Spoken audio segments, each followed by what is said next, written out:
Prediabetes. Blood sugar that is higher than normal, but not quite high enough to be diabetes, could be prediabetes. It's a warning sign that you're on the path to diabetes, but the good news is that you can take steps to reverse it. Making the lifestyle choices may help you reduce your risk of prediabetes, or at least delay the onset of type 2 diabetes. Foods high in carbohydrates raise blood sugar more than other foods. During digestion, the pancreas produces insulin, which then binds the sugar in the blood and takes it into cells as a source of energy. If you have prediabetes, sugar begins to build up in the bloodstream rather than fuel the cells. This is when insulin resistance occurs, which is believed to be the #1 cause of prediabetes. A normal fasting blood sugar level is below 100, whereas the level of a person with prediabetes is between 100 and 126. Once levels have surpassed 126, it's classified as type 2 diabetes. This indicates that the body resists insulin or doesn't produce enough of it to maintain normal blood sugar levels. Other names used for prediabetes are impaired fasting glucose,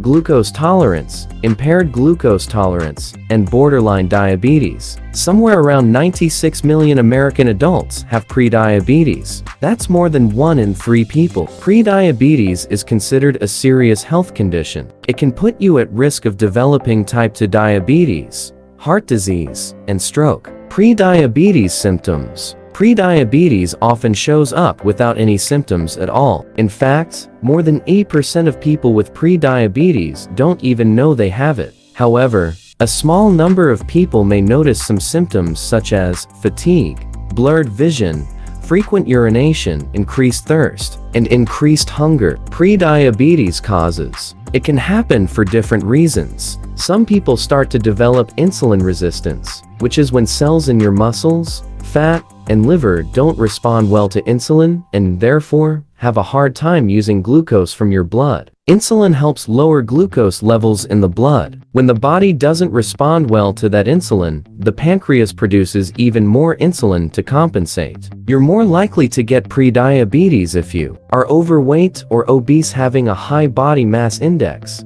have a waist larger than 40 inches around if you're a man and 35 inches around if you're a woman, are older, especially over 45 years or more, have a parent or sibling with diabetes, are physically inactive like you don't exercise, have health conditions like high blood pressure or high cholesterol, have gestational diabetes when you're pregnant, have a history of heart disease or stroke, have a metabolic syndrome, eat a lot of red and processed meat, drink sugary beverages, and don't eat much fruit, veggies, nuts, whole grains, or olive oil, have polycystic ovary syndrome (PCOS), and have a sleep problem like a sleep apnea, or work changing shifts or night shifts.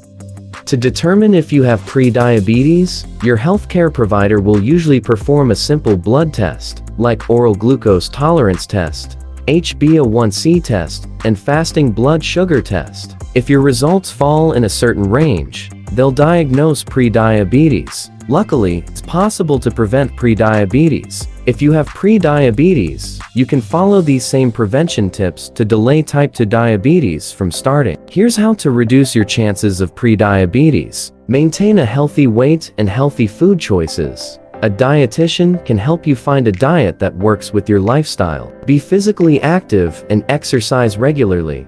A physical therapist or personal trainer can help you with a workout routine. Quit smoking. If you smoke, quitting is one of the best things you can do for your health. Smoking damages blood vessels, the heart, lungs, and so many other organs. Prediabetes is a wake-up call, but it doesn't have to be a life sentence. With the right lifestyle changes and support from healthcare professionals, you can reverse it and reduce your risk of developing type 2 diabetes. However, these changes won't work for everyone. When they don't work, medications can be used to manage prediabetes. The most common medication used is metformin. Work with your healthcare team to get the support you need. Remember, knowledge is power, so share this information with others who may be at risk. If you found this video helpful, please give it a thumbs up, and don't forget to subscribe for more informative content on health and wellness. If you have any questions or would like to share your experience,